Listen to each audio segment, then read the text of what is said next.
Good morning વિદ્યાર્થી મિત્રો.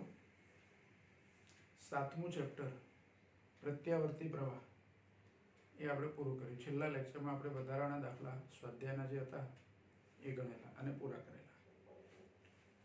હવે નવું ચેપ્ટર આપણે ચાલુ કરીએ છીએ. 8મું ચેપ્ટર વિદ્યુત ચુંબકીય તરંગો. બહુ જ નાનું ચેપ્ટર છે અને આ ચેપ્ટર બોર્ડની પરીક્ષાની દ્રષ્ટિએ 5 ગુણનું છે. બોર્ડની પરીક્ષામાં આપણું 100 ગુણનું પેપર હોય, એમાંથી 5 ગુણનું આ ચેપ્ટરમાંથી પૂછાય. બરાબર, પણ ચેપ્ટર નાનું છે, ગુણ પણ ઓછા, ચેપ્ટર નાનું છે. હવે વિદ્યુત ચુંબકીય તરંગો એવું નામ છે આ ચેપ્ટરનું. જ્યારે આપણને આ તરંગો વિશે ખબર નહોતી, વિદ્યુત ચુંબકીય તરંગો શોધાયા એ પહેલાં આપણે આગળ જે ચેપ્ટરો શીખેલા કે જેમાં વિદ્યુત પ્રવાહની ચુંબકીય અસર, પછી વિદ્યુત ચુંબકીય પ્રેરણ, આ બધા ચેપ્ટરની અંદર જુદા જુદા નિયમો આપણે શીખ્યા છે. એમાં ગાઉસના 2 નિયમો શીખ્યા. એક વિદ્યુત માટે ગાઉસનો નિયમ, બીજો ચુંબકત્વ માટે ગાઉસનો નિયમ. પછી એક ફેરેડેનો નિયમ શીખ્યા વિદ્યુત ચુંબકીય પ્રેરણમાં પ્રેરિત EMF માટે, અને એક એમ્પિયરનો સર્કિટલ નિયમ શીખ્યા. આ 4 નિયમો એનો આધાર લઈને મેક્સવેલ નામના વૈજ્ઞાનિકે માત્ર સૈદ્ધાંતિક રીતે, ધ્યાન રાખો, મેક્સવેલે કોઈ પ્રયોગો કરીને નહીં, માત્ર સૈદ્ધાંતિક રીતે સમીકરણો અમુક તૈયાર કર્યા. એ સમીકરણો તૈયાર કરતી વખતે એમ્પિયરનો સર્કિટલ નિયમ હતો, એમાં એને કંઈક ખૂટતું હતું એવું લાગ્યું. એ ખૂટતું પદ જે ખૂટતું હતું એણે પૂરું કર્યું અને પછી એ 4 નિયમોનો ઉપયોગ કરી ગાઉસના 2 નિયમો, ફેરેડેનો નિયમ અને એમ્પિયરનો નિયમ, એમાં ખૂટતું હતું એમ્પિયરના નિયમમાં એને પૂરું કર્યું. અને પછી આ 4 નિયમોનો ઉપયોગ કરીને એને જે સમીકરણો તૈયાર કર્યા એ એક્ઝેક્ટ તરંગ સમીકરણો જેવા મળ્યા. કેવા મળ્યા? તરંગ સમીકરણ. હવે આપણે તરંગ સમીકરણ કેવું હોય છે તો 11મા ધોરણમાં તરંગોના ચેપ્ટરમાં આપણે શીખ્યા છે. તરંગ સમીકરણ y બરાબર a sin ωt - kx એવા સ્વરૂપનું તરંગ સમીકરણ હોય. એટલે પેલા દોરીમાં ઉત્પન્ન થતા તરંગો માટે આપણે જે સમીકરણો તૈયાર કર્યા હતા એવા સમીકરણો આ 4 નિયમોનો ઉપયોગ કરવાથી મેક્સવેલને મળ્યા.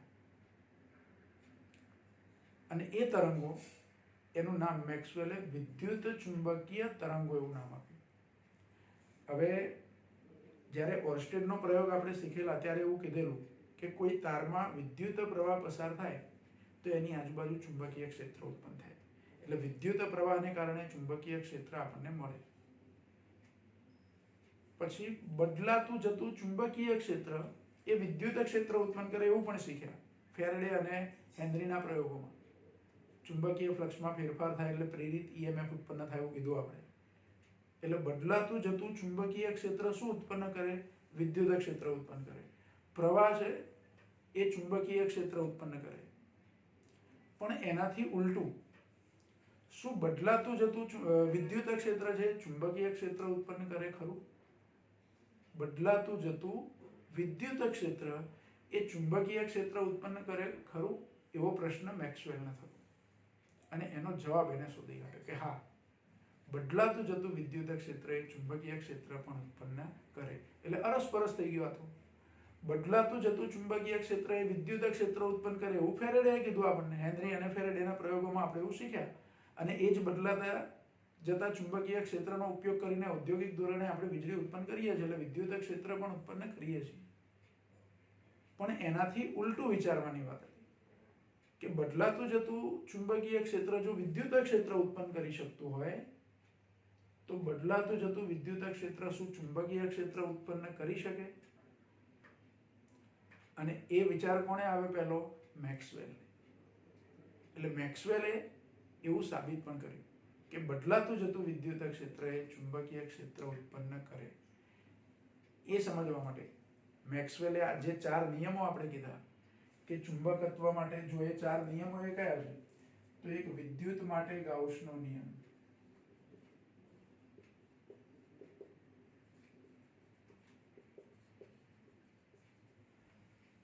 અને વિદ્યુત માટે ગાઉસનો નિયમ આપણે કયો લખેલો તો સંકલન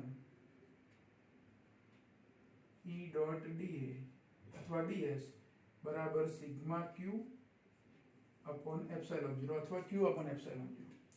બીજો નિયમ ચુંબકત્વ માટે ગાઉસનો નિયમ.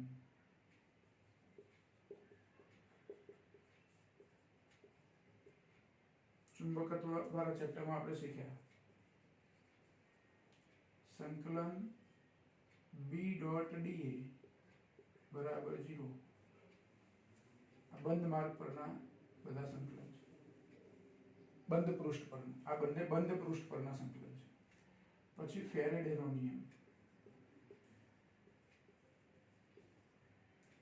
E બરાબર minus d phi upon dt. પણ E બરાબર શું? E અથવા V પ્રેરિત EMF. તો E બરાબર પછી આપણે આવું લખી શકીએ વિદ્યુત ક્ષેત્રનું રેખા સંકલન એટલે વિદ્યુત સ્થિતિમાન. તો અહીંયા વિદ્યુત ક્ષેત્રનું રેખા સંકલન એટલે E ડોટ dl. તો E ડોટ dl બરાબર minus d phi upon dt. એમાં phi કયું? વિદ્યુત ફ્લક્સ એટલે ફેરેડેનો નિયમ. એક વિદ્યુત માટે ગાઉસનો નિયમ, બે ચુંબકત્વ માટે ગાઉસનો નિયમ, ત્રીજું ફેરેડેનો નિયમ અને ચોથું એમ્પિયરનો નિયમ. એમ્પિયરનો કયો? સર્કિટલ નિયમ. તો એમ્પિયરનો સર્કિટલ નિયમ હતો સંકલન B ડોટ dl બરાબર મ્યુ 0 I બરાબર I એટલે પ્રવાહ. તો આ ચાર નિયમોમાંથી આ ત્રણ નિયમ તો એને બરાબર લાગ્યા કે ઓકે, પણ આ એમ્પિયરનો સર્કિટલ નિયમ છે એમાં એને અહીંયા કંઈક ખૂટતું હતું એવું લાગ્યું અને ખૂટતું પદ મેક્સવેલે પૂરું કર્યું. પૂરું કર્યા પછી એને જે સમીકરણો તૈયાર કર્યા એ એક્ઝેક્ટ તરંગ સમીકરણો જેવા મળ્યા અને એની પરથી પછી મેક્સવેલે કીધું કે આ તરંગોને આપણે વિદ્યુત ચુંબકીય તરંગો કહેવાના. પણ ધ્યાન રાખો, મેક્સવેલે આ બધી સમજૂતી આપી માત્ર કાગળ પર જ, સૈદ્ધાંતિક રીતે, કોઈ પ્રયોગ એને કર્યો નથી. પણ એની છેલ્લી ઈચ્છા, મરતી વખતે એવી ઈચ્છા હતી, એ મર્યો ત્યાં સુધી આ કોઈ સાબિત નહોતું થયું પ્રાયોગિક રીતે. એણે જે કંઈ કામ કર્યું એને પ્રાયોગિક રીતે કોઈ જગ્યાએ સાબિત થયું નથી એના મર્યા સુધીમાં. એટલે એને મરતી વખતે એવી ઈચ્છા હતી કે કોઈક માણસ, કોઈક વૈજ્ઞાનિક એવું કામ કરી બતાવે કે જે મેં આ સૈદ્ધાંતિક રીતે કીધું છે કે આવા વિદ્યુત ચુંબકીય તરંગો હોય એવું કોઈ પ્રાયોગિક રીતે સાબિત કરી બતાવે. એવી મેક્સવેલની મરતી વખતે ઈચ્છા હતી. એના મૃત્યુના લગભગ 32 વર્ષ પછી, કેટલા વર્ષ પછી? લગભગ 32 વર્ષ પછી હર્ટ્ઝ નામના વૈજ્ઞાનિકે પ્રયોગશાળામાં આવા વિદ્યુત ચુંબકીય તરંગો ઉત્પન્ન કરી બતાવ્યા. એટલે પ્રાયોગિક રીતે સાબિત થઈ ગયું કે મેક્સવેલ સાચો હતો. મેક્સવેલ સાચો હતો એવું પ્રાયોગિક રીતે એના મૃત્યુ પછી લગભગ 32 વર્ષે સાબિત થયું કે મેક્સવેલની વાત બરાબર છે, વિદ્યુત ચુંબકીય તરંગો આવા હોય. અને પછી તો એવું પણ નક્કી થયું કે આપણા સૂર્યપ્રકાશ અથવા પ્રકાશ એ વિદ્યુત ચુંબકીય તરંગો છે. પછી એવું નક્કી થયું. પણ આ બધું કામ કાગળ પર તો પહેલું ઓલરેડી કોણે તૈયાર કર્યું? મેક્સવેલ નામના વૈજ્ઞાનિકે. અને એ મેક્સવેલે, આપણે આ ચેપ્ટરમાં જે શીખવાનું છે, આ તો બધો ઇતિહાસ છે, પણ આપણે જે ચેપ્ટરમાં શીખવાનું છે એમાં મેક્સવેલે એમ્પિયરના સર્કિટલ નિયમમાં ખૂટતું પદ શું હતું એ કેવી રીતે એને શોધ્યું એની સમજૂતી આપણે આપવાની છે. એ ખૂટતા પદને એને નામ આપ્યું છે સ્થાનાંતર પ્રવાહ. શું નામ આપ્યું છે? સ્થાનાંતર પ્રવાહ. મેક્સવેલે એમ્પિયરના સર્કિટલ નિયમમાં ખૂટતું પદ જે હતું એ શોધી કાઢ્યું અને એનું નામ શું આપ્યું? સ્થાનાંતર પ્રવાહ. તો આપણે સ્થાનાંતર પ્રવાહ કેવી રીતે સમજી શકીએ? મેક્સવેલે એ સમજૂતી કેવી રીતે આપી? તો એ સ્થાનાંતર પ્રવાહ સમજવા માટે અહીંયા જો આપણે આકૃતિ દોરી છે, તમને એમ થશે કે આ શાની આકૃતિઓ દોરી છે? તો અહીંયા આપણે કેપેસિટર બતાવ્યું છે. આ કેપેસિટરની ધન પ્લેટ, કેપેસિટરની ઋણ પ્લેટ. બદલાતા જતા વિદ્યુત પ્રવાહ સાથે આ કેપેસિટર જોડ્યું છે. બદલાતો જતો વિદ્યુત પ્રવાહ એટલે એસી પ્રવાહ. એટલે અહીંયા કેપેસિટરને એસી સોર્સ સાથે જોડેલું છે. કોઈ એક સમયે ધારો કે એમાં પ્રવાહ આવ્યો છે, સમય સાથે બદલાતો જતો પ્રવાહ, અથવા તમે ડીસી પ્રવાહનું મૂલ્ય બદલ્યા કરો તો એ ચાલે, દિશા ભલે ના બદલો પણ મૂલ્ય બદલો. તો સમય સાથે બદલાતો જતો હોય એવો પ્રવાહ લીધો. કેમ સમય સાથે બદલાતો જતો પ્રવાહ લેવો પડ્યો? તો કેપેસિટરની બે પ્લેટ વચ્ચે જે વિદ્યુત ક્ષેત્ર છે એ આપણે બદલવું છે. ક્ષેત્ર બદલવું હોય તો પ્રવાહનું મૂલ્ય સમય સાથે શું કરવું પડે? બદલવું પડે. એના માટે બે શક્યતાઓ છે. કાં તો તમે એસી પ્રવાહ લો, અને એસી પ્રવાહ ના લેવો હોય તો કંઈ નહીં, ડીસી પ્રવાહ લો. ડીસી પ્રવાહની દિશા નહીં બદલાય તો કંઈ નહીં, પણ મૂલ્ય તો બદલાશે. એટલે આપણે અહીંયા મૂલ્ય બદલાય એનાથી મહત્વ છે. તો સમય સાથે બદલાતા જતો પ્રવાહ છે એ પ્રવાહ કેપેસિટરને આપ્યો છે. એટલે કેપેસિટરની ધારો કે કોઈ એક સમયે આ બાજુની પ્લેટ ધન છે અને આ બાજુની પ્લેટ ઋણ છે. હવે કેપેસિટરની બે પ્લેટની વચ્ચે અત્યારે હાલ કોઈ પ્રવાહ જેવું નથી.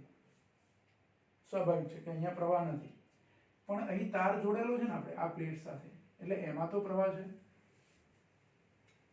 એ પ્રવાહ છે અત્યારે. હવે આપણે એવું વિચારીએ છીએ, અહીં જે ગોઠવણ આપી છે એ પ્રમાણે, ધારો કે આ પહેલી આકૃતિ એ, તો એની અંદર કેપેસિટરની પ્લેટની બહારના વિસ્તારમાં ધન પ્લેટ છે એની આ બાજુ ડાબી બાજુ એક પી બિંદુ લઉં છું, તારથી આર જેટલા અંતરે. તારથી કેટલા અંતરે?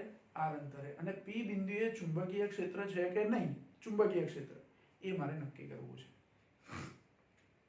તો તારથી પી જેટલા આર અંતરે, એટલે લંબ અંતર છે આર, આર અંતરે એક કાલ્પનિક વર્તુળ આપણે વિચારી લઈએ, રિંગ વિચારી લઈએ. તો એ રિંગ પરના બધા અથવા વર્તુળ પરના બધા જ બિંદુઓ તારથી કેવા અંતરે હશે? સરખા અંતરે. તો બધા બિંદુએ ચુંબકીય ક્ષેત્ર પણ સરખું હશે. એમ્પિયરના સર્કિટલ નિયમનો ઉપયોગ કરી અને પી બિંદુએ આપણે ચુંબકીય ક્ષેત્ર શોધી શકીએ. તો એમ્પિયરનો સર્કિટલ નિયમ લખો, અહીંયા નિયમ લખેલો છે આપણે, જો બરાબર ધ્યાન રાખજો. એમ્પિયરનો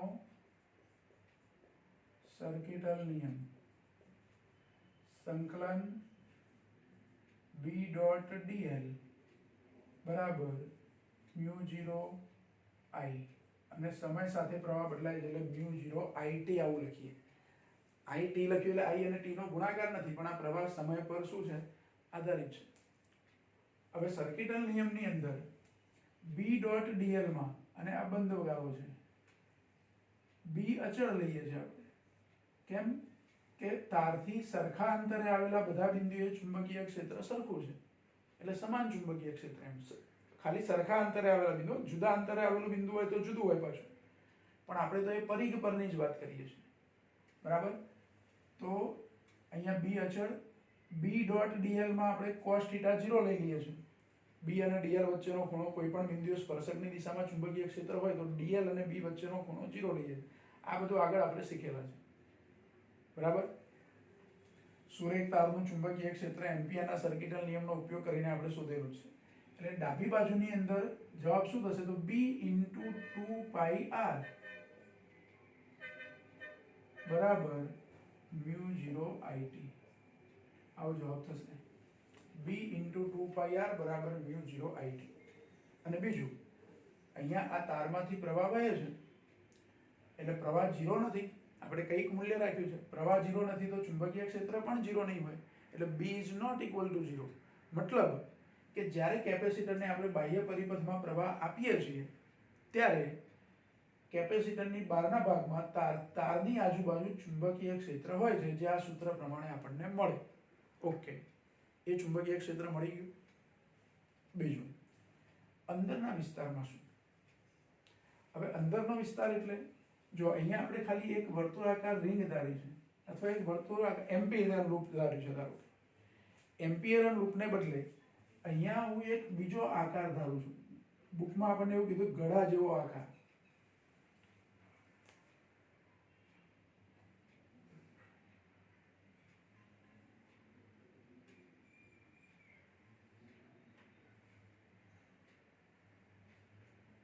ઘડા જેવો આકાર, એમ આ ઘડો આડો કરી દીધો છે, લગભગ એવો આકાર એવું કહી શકું. આ ભાગ થોડોક આપણે આમ સીધો રાખ્યો છે. બરાબર. તો એવા આકારમાં ઘડાનો એક ભાગ જે બે પ્લેટોની વચ્ચે આવે છે પણ તારને ટચ થતો નથી, આ રિંગ પણ તારને ટચ નથી થતી, અને આ જે આકાર આપણે લીધો એ પણ ટચ થતો નથી, અને એ આકાર જે આટલો લીધો છે એ, અને અહીંયા બીજો આકાર પણ લીધો છે. બીજા આકારમાં કેવું? ખુલ્લું ટિફિન બોક્સ એવું બુકમાં શબ્દ વાપરે છે, ખુલ્લા ટિફિન બોક્સ જેવો. એટલે આ ભાગ ખુલ્લો છે, એનું આ તળિયું છે જે અંદરના ભાગમાં આવેલું છે. તો આકૃતિ C ની અંદર બે પ્લેટની વચ્ચેના વિસ્તારમાં આપણને પ્રવાહ જેવું કશું છે ખરું? તો ના. અહીંયા પણ વચ્ચે કોઈ પ્રવાહ જેવું છે ખરું? ના. બહારના ભાગમાં પ્રવાહ છે, આ બાજુ પ્રવાહ છે, પણ અહીંયા વચ્ચે તો કોઈ પ્રવાહ હોતો નથી. અને વચ્ચે પ્રવાહ નથી તો એમ્પિયરના સર્કિટલ નિયમ પ્રમાણે I બરાબર 0 હોય તો B બરાબર 0 થાય. એટલે અંદર આપણને કોઈ ચુંબકીય ક્ષેત્ર મળતું નથી. એમ્પિયરના સર્કિટલ નિયમ પ્રમાણે પહેલી આકૃતિ, એમાં આપણે બહારના ભાગમાં ચુંબકીય ક્ષેત્ર મળ્યું જે 0 નથી, એટલે બહારના ભાગમાં ચુંબકીય ક્ષેત્ર છે. બીજી આકૃતિ પ્રમાણે અંદરના ભાગમાં આપણે ચુંબકીય ક્ષેત્ર શોધીએ, જે આકાર લીધો છે એ પ્રમાણે આ એમ્પિરિયન લૂપ જ ગણી લો આને.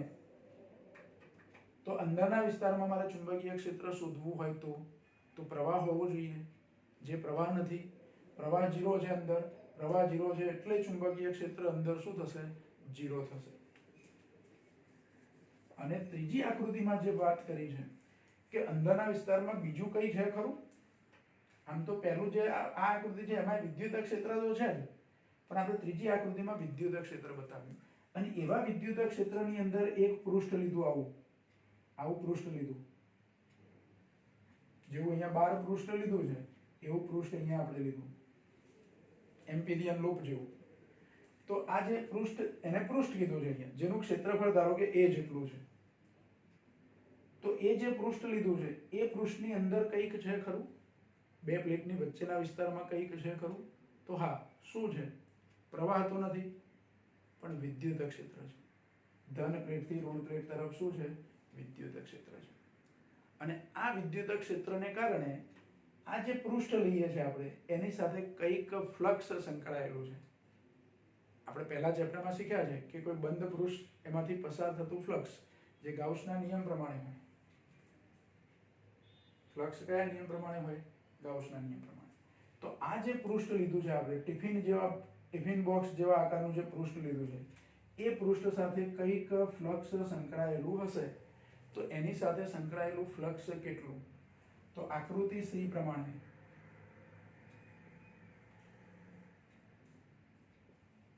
મુજબ પૃષ્ઠ S સાથે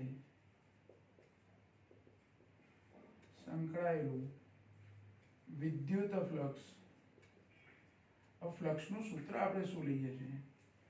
તો ફ્લક્સ ફાઈ બરાબર E ડોટ dA અથવા E ડોટ A, આવું સૂત્ર લઈએ છીએ.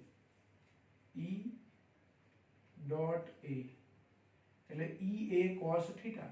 હવે આ પૃષ્ઠ છે એ વિદ્યુત ક્ષેત્રને લંબ છે, એટલે કે પૃષ્ઠનો ક્ષેત્રફળ સદિશ વિદ્યુત ક્ષેત્રની દિશામાં છે. એટલે E A cos 0, કારણ કે A અને E વચ્ચેનો ખૂણો થીટા બરાબર 0, એટલે cos 0 બંધ થઈ જાય, નથી લખતા. હવે E એટલે શું? તો sigma upon epsilon 0 into A, પણ સિગ્મા એટલે Q અપોન A,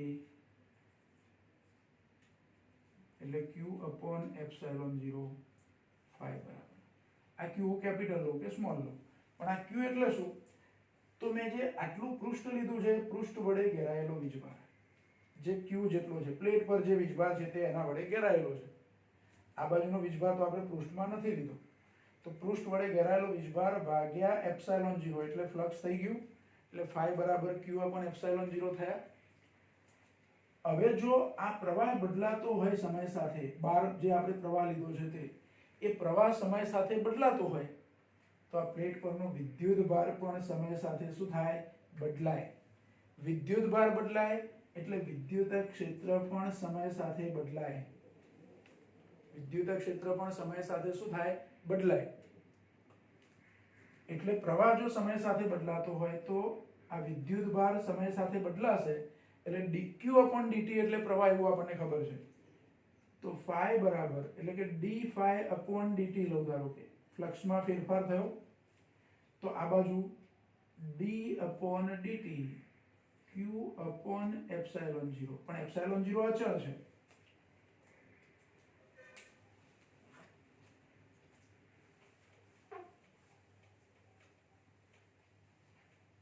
જો આ વસ્તુ અત્યારે આપણે શીખીએ છીએ, મેક્સવેલે વર્ષો પહેલા આ વસ્તુ સાબિત કરેલી છે, બરાબર? આપણને એવું લાગે કે આ બધું શું છે? તો d phi upon dt બરાબર 1/ε0 જે અચળ છે dq/dt, અને dq/dt એટલે પ્રવાહ. તો ε0 આ બાજુ લઈ લો તો ε0 d/dt, અહીંયા phi e લખીએ છે એનો મતલબ કે વિદ્યુત ફ્લક્સ એમ. ચુંબકીય ફ્લક્સ નથી એટલે આપણે વિદ્યુત ફ્લક્સ માટે phi e લખ્યો છે. આને કહી દઉં I, અને આને id વડે દર્શાવાય છે, ડિસ્પ્લેસમેન્ટ કરંટ, સ્થાનાંતર પ્રવાહ. કયો પ્રવાહ? સ્થાનાંતર પ્રવાહ. આ જે પદ થયું એને કહેવાય છે સ્થાનાંતર પ્રવાહ. શું કહેવાય છે? સ્થાનાંતર પ્રવાહ. હવે કુલ પ્રવાહ કેટલો, અને આ સ્થાનાંતર પ્રવાહ ક્યાં એ પણ ધ્યાન રાખો. હવે જો આ આકૃતિ પર પાછા આવીએ આપણે એવું કીધું કે આ પ્રવાહ તો સમય સાથે બદલાય છે. પ્રવાહ સમય સાથે બદલાય એટલે આ પ્લેટ પરનો વિદ્યુત ભાર સમય સાથે બદલાય. વિદ્યુત ભાર સમય સાથે બદલાય એટલે અંદર વિદ્યુત ફ્લક્સ પણ બદલાય. એટલે કે આ વિદ્યુત ક્ષેત્રની તીવ્રતા સમય સાથે બદલાય છે. ધ્યાન રાખો. જો બહાર આવતો આ પ્રવાહ જે આપણે સમય સાથે બદલીએ એટલે બે પ્લેટ વચ્ચેનું વિદ્યુત ક્ષેત્ર સમય સાથે બદલાય છે. મેક્સવેલને શું જોઈતું હતું? સમય સાથે બદલાતું જતું વિદ્યુત ક્ષેત્ર. તો એવું લઈ આવે અહીંયા. સમય સાથે વિદ્યુત ક્ષેત્ર બદલાય તો શું એ ચુંબકીય ક્ષેત્ર ઉત્પન્ન કરી શકે? આ પ્રશ્ન હતો આપણો. મૂળ પ્રશ્ન શું હતો મેક્સવેલનો? કે સમય સાથે બદલાતું જતું ચુંબકીય ક્ષેત્ર ફેરેડેના નિયમ પ્રમાણે એ વિદ્યુત ક્ષેત્ર ઉત્પન્ન કરે છે. તો શું બદલાતું જતું વિદ્યુત ક્ષેત્ર, સમય સાથે બદલાતું જતું વિદ્યુત ક્ષેત્ર એ ચુંબકીય ક્ષેત્ર ઉત્પન્ન કરશે કે કેમ? આ પ્રશ્ન મેક્સવેલનો હતો. એનો ઉકેલ એને અહીંયા શોધી કાઢ્યો છે કે બે પ્લેટ વચ્ચેનું વિદ્યુત ક્ષેત્ર એ સમય સાથે બદલાય છે.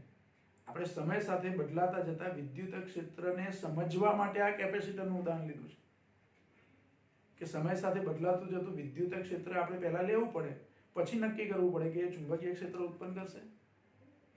તો અહીંયા સમય સાથે બદલાતું જતું વિદ્યુત ક્ષેત્ર મળ્યું આપણને, કારણ કે આ પ્રવાહ બદલાય એટલે પ્લેટ પરનો વિદ્યુત ભાર બદલાય. બંને પ્લેટ પરનો વિદ્યુત ભાર બદલાય એટલે બે પ્લેટ વચ્ચેનું વિદ્યુત ક્ષેત્ર બદલાય. કારણ કે વિદ્યુત ક્ષેત્રની તીવ્રતા એ આ વિદ્યુત ભાર પર આધારિત છે. અહીંયા આપણે E બરાબર લીધું. E એટલે σ/ε0 એટલે Q/A ε0. એક્ચ્યુઅલી E એટલે શું છે આ સૂત્રમાં? E એટલે તો Q/A ε0. Q બદલાય એટલે E બદલાવાના કે નહીં? આ Q ક્યારે બદલાય છે? પ્રવાહ બદલાય એટલે પ્રવાહ બદલાય છે એટલે Q બદલાય છે. Q બદલાય છે એટલે ફ્લક્સમાં આ વિદ્યુત ક્ષેત્ર બદલાય છે એટલે ફ્લક્સમાં ફેરફાર થાય છે. એ ફ્લક્સનો ફેરફાર છે એ ઇન્ટુ ε0 લઈએ એટલે id મળે છે, એટલે કે પ્રવાહ મળે છે. આ સ્થાનાંતર પ્રવાહ કેટલો થયો? તો ફ્લક્સમાં થતા ફેરફારનો સમય દર અને ε0 ના ગુણાકાર જેટલો. આ સ્થાનાંતર પ્રવાહ થયો. અહીંયા આપણને પ્રવાહ દેખાતો નથી, ધ્યાન રાખો. આ પ્રવાહ માટે તો આપણે એવું કહી શકીએ કે તારમાં પ્રવાહ પસાર થાય છે, પણ કેપેસિટરની બે પ્લેટ વચ્ચે કઈ પ્રવાહ આપણને એવું દેખાતું નથી, અથવા એવું કોઈક રીતે આપણે અત્યાર સુધી કેપેસિટર માટે જેટલું કંઈ શીખ્યા એમાં આપણે કોઈ જગ્યાએ આવો ઉલ્લેખ કર્યો નથી. બરાબર? કારણ કે કેપેસિટરની ચર્ચા આપણે બીજા ચેપ્ટરમાં કરી ત્યાં સ્થિર પ્રવાહ માટે કરી છે, એટલે વિદ્યુત ક્ષેત્ર આપણે બદલ્યું નથી. સાતમા ચેપ્ટરની અંદર આપણે કેપેસિટરની ચર્ચા કરી, એમાં એસી પ્રવાહ લીધો છે તો એમાં વચ્ચે વિદ્યુત ક્ષેત્ર બદલાતું હશે, પણ એ વખતે આપણે આ સ્થાનાંતર પ્રવાહની ચર્ચા કરી નથી. પણ આ રીતે આપણે સ્થાનાંતર પ્રવાહ લઈ શકીએ. ત્રીજી આકૃતિ પ્રમાણે ફ્લક્સ ફાઈ બરાબર બે પ્લેટ વચ્ચેનું વિદ્યુત ફ્લક્સ છે, જે આ સપાટી આપણે વિચારી એ સપાટીમાંથી પસાર થતું flux E dot A, dot ગુણાકારમાં θ બરાબર 0 એટલે cos 0 1 એટલે EA. E એટલે σ/ε0 અથવા સિગ્માને બદલે Q/A લખીએ એટલે Q/A ε0. સિગ્મા એટલે વિદ્યુત ભારની પૃષ્ઠ ઘનતા છે જે Q/A છે. એટલે phi નું સૂત્ર આપણને આવું મળ્યું Q/ε0, કારણ કે A ઉડી જશે. હવે આમાં સમય સાથે ફેરફાર લેવા જો તો અહીંયા વિદ્યુત ભારમાં સમય સાથે ફેરફાર થાય એટલે વિકલન કર્યું. બીજી રીતે કહીએ તો આપણે વિકલન કર્યું. phi નું વિકલન dE/dt. તો આ બાજુ વિદ્યુત ભારનું વિકલન થાય dQ/dt અને ε0 અચળ એટલે dQ/dt ε0 અચળ. એટલે ફ્લક્સનો ફેરફારનો સમય દર ε0 વડે ગુણીએ એટલે આપણને I મળી ગયા. શું મળી ગયું? I મળી ગયું. અને I એટલે એને અહીંયા સંજ્ઞામાં આપણે id દર્શાવે છે, જેને સ્થાનાંતર પ્રવાહ કીધું. હવે એમ્પિયરનો સર્કિટલ નિયમ જુઓ. સંકલન બી ડોટ ડીએલ બરાબર મ્યુ 0 આઈટી, આ આઈટી લખ્યા હતા એને હું આઈસી વડે દર્શાવવું, આઈટી નથી લખવું મને, પ્લસ ખૂટતું પદ મારે ઉમેરી દેવાનું છે, એટલે ખૂટતું પદ મારે આવી રીતે ઉમેરવાનું છે એકચ્યુઅલી, મ્યુ 0 રાખી અને આઈસી પ્લસ આઈડી આવી રીતે ઉમેરવાનું છે, એટલે પછી આખું પદ આવું થાય mu 0 IC plus mu 0 ID, mu 0 બંને જોડે લેવાના કારણ કે પરિમાણો સરખા થવા જોઈએ ને પાછા, બરાબર. એટલે જે પ્રવાહ આઈસી હતો, આપણે અહીંયા હમણાં જે મેં એમ્પિયરનો સર્કિટલ નિયમ લખ્યો બરાબર મ્યુ 0 આઈટી આવું લખ્યું હતું, આઈટી એટલે આ પ્રવાહ જે છે તે વહન પ્રવાહ કહેવાય એને, એ તો ખરેખર આપણે તારમાં પસાર કરેલો જ પ્રવાહ છે, એ પ્રવાહ વિશે તો આપણે જાણીએ છીએ, એ જે જાણીએ છીએ એ પ્રવાહને નામ શું આપ્યું છે? વહન પ્રવાહ. કયો પ્રવાહ નામ આપ્યું છે? વહન પ્રવાહ. અને આ જે આઈડી છે એને નામ શું આપ્યું છે? સ્થાનાંતર પ્રવાહ. તો હવે આ જે કેપેસિટરનું ઉદાહરણ આપણે લીધું એમાં મેક્સવેલને એવું લાગ્યું કે એમ્પિયરનો સર્કિટલ નિયમ આટલો જ જે લખેલો છે, જો અહીંયા હું આઈસી કરી દઉં છું,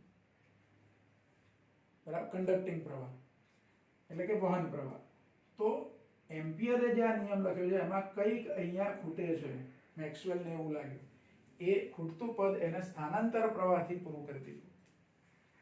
એટલે હવે આ જે નવો નિયમ બન્યો કે સંકલન બી ડોટ ડીએલ બરાબર mu 0 IC plus mu 0 ID, આ જે નિયમ છે એને એમ્પિયર મેક્સવેલનો નિયમ કહેવાય. હવે પહેલા એકલો હતો ત્યારે એમ્પિયરનો સર્કિટલ નિયમ હતો, પણ હવે મેક્સવેલે એ નિયમમાં જે ખૂટતું હતું એ શું કર્યું? ઉમેરી દીધું, એટલે એ નિયમમાં હવે મેક્સવેલનો ફાળો પણ થઈ ગયો, એટલે હવે એને એકલો એમ્પિયરનો નિયમ નહીં કહીએ આપણે. આગળના ચેપ્ટરમાં આપણે જ્યારે શીખ્યા હતા ત્યારે એમ્પિયરનો સર્કિટલ નિયમ એવું કીધેલું એને, ત્યાં બરાબર છે. એ એમ્પિયરનો સર્કિટલ નિયમ કોઈ તારમાંથી પ્રવાહ પસાર થતો હોય તો તારની આજુબાજુ ચુંબકીય ક્ષેત્ર શોધવા માટે છે, એ ત્યાં સુધી બરાબર છે. પણ જ્યાં કોઈ તાર નથી, ખાલી વિદ્યુત ક્ષેત્ર છે, એ જગ્યાએ મારે પ્રવાહ શોધવો હોય તો એ સ્થાનાંતર પ્રવાહ કહેવાય.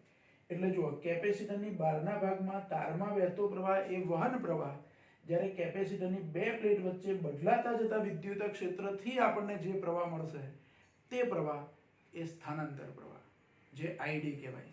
શું કહેવાય? આઈડી.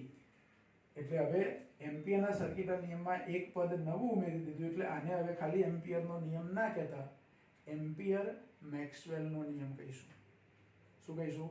એમ્પિયર મેક્સવેલનો નિયમ. અહીંયા આઈડીની કિંમત મારે અહીંથી લખવી હોય તો લખી દેવાય.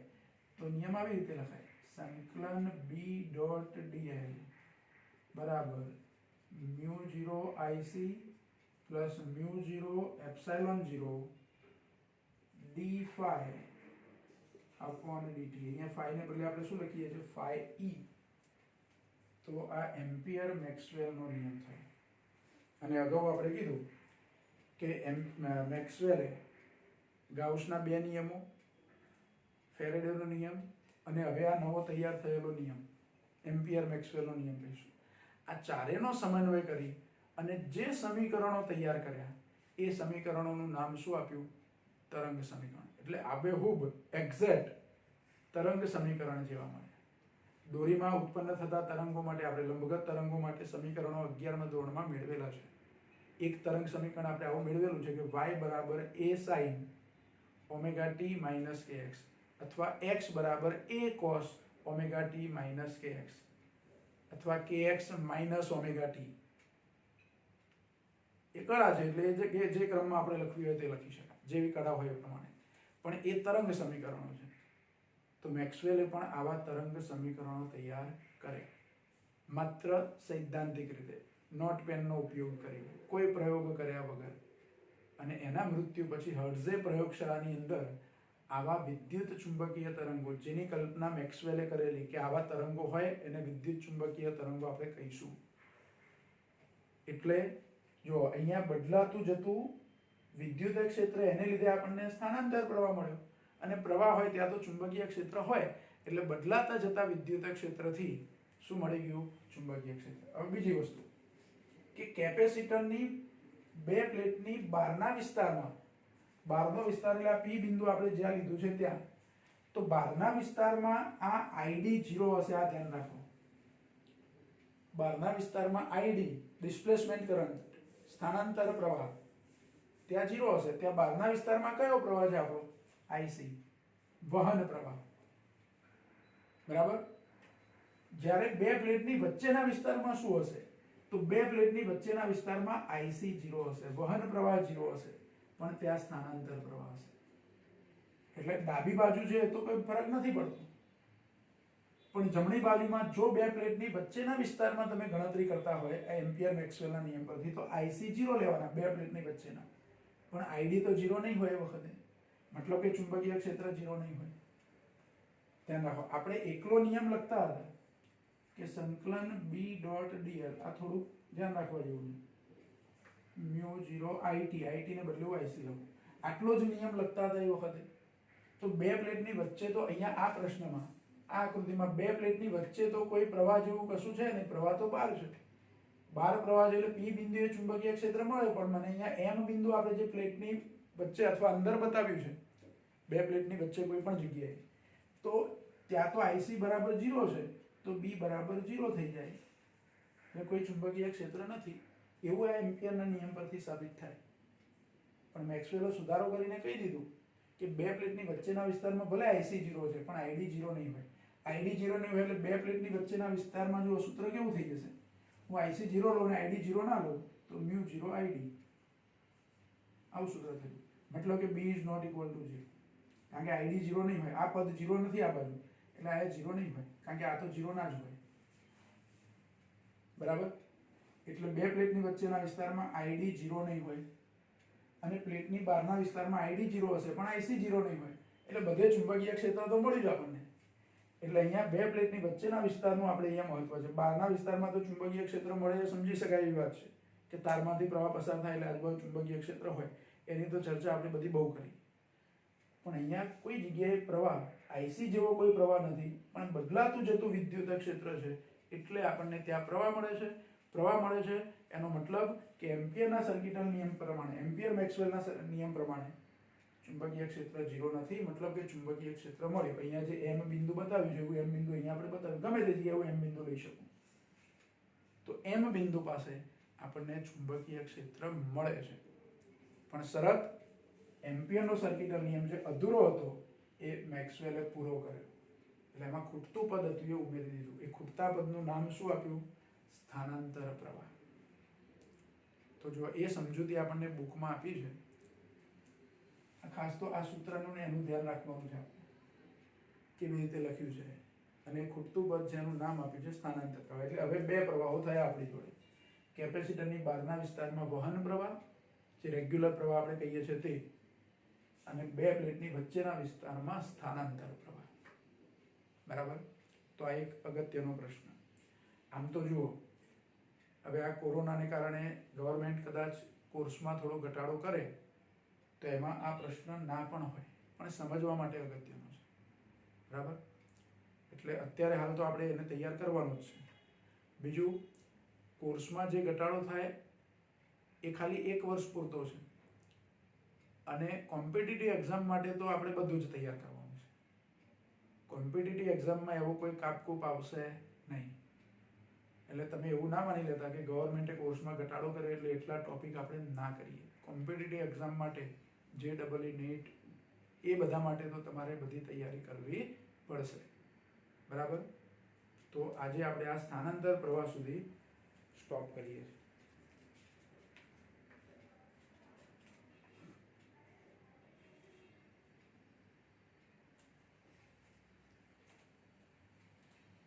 એટલે જુઓ, આ ચેપ્ટરની શરૂઆતનો એક આ પ્રશ્ન છે. પરીક્ષામાં 2-3 માર્કની અંદર પૂછી શકાય એવો પ્રશ્ન, જો કોર્સમાંથી ના નીકળે તો.